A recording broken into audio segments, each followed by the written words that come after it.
শুধু দর্শক মণ্ডলী, আমি খন্দকার মাসুদুজ্জামান। আমাদের ইউটিউব চ্যানেলগুলির পক্ষ থেকে আমি ধারাবাহিক সাধারণত প্রচার করে যাচ্ছি।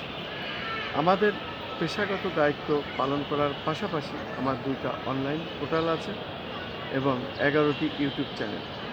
আমি আজকে এসেছি জাতীয় মসজিদ বাইতুল মুকাররম এবং জাতীয় মসজিদ বাইতুল মুকাররমে আমরা দেখতে পাচ্ছি যে পরিষ্কার পরিচ্ছন্ন একেবারে সব কিছু রেডি, যেহেতু আজকের রাত্রে বাদেই আগামীকাল ঈদুল ফিতর এবং ঈদুল ফিতরের জন্য এটাকে পরিষ্কার পরিচ্ছন্ন করা হয়েছে।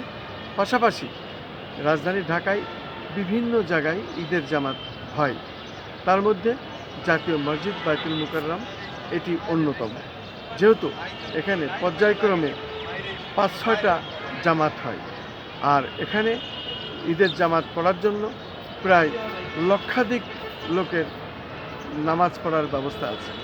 এই লক্ষাধিক ধর্মপ্রাণ মুসলমান কালকে আসবে ঈদের দিন। আজকে 29 রমজান। আজকে 29 রমজানে আমরা জাতীয় মসজিদ বাইতুল মুকাররমে 29 রমজানের পরেই আজকের রাতটি পার হলেই আগামীকাল ঈদুল ফিতর এবং এই ঈদুল ফিতরের নামাজ আদায়ের জন্য জাতীয় মসজিদ বাইতুল মুকাররমে পরিষ্কার পরিচ্ছন্ন করা হয়েছে এবং সেটাই আমরা দেখাচ্ছি। মূলত আমি খন্দকার মাসুদুজ্জামান।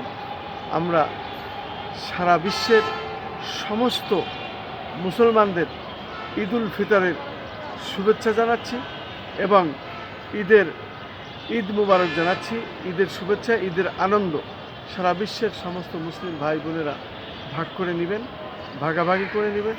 আমরা প্রত্যেকেই যারা মুসলমান, রোজাদার, ধর্মপ্রাণ মুসলমান, তাদেরকে আমরা আহ্বান জানাবো আগামীকাল আপনারা প্রত্যেকেই স্ব এলাকায় ঈদের জামাত পড়তে আসুন। ঈদ মোবারক, ঈদ মোবারক।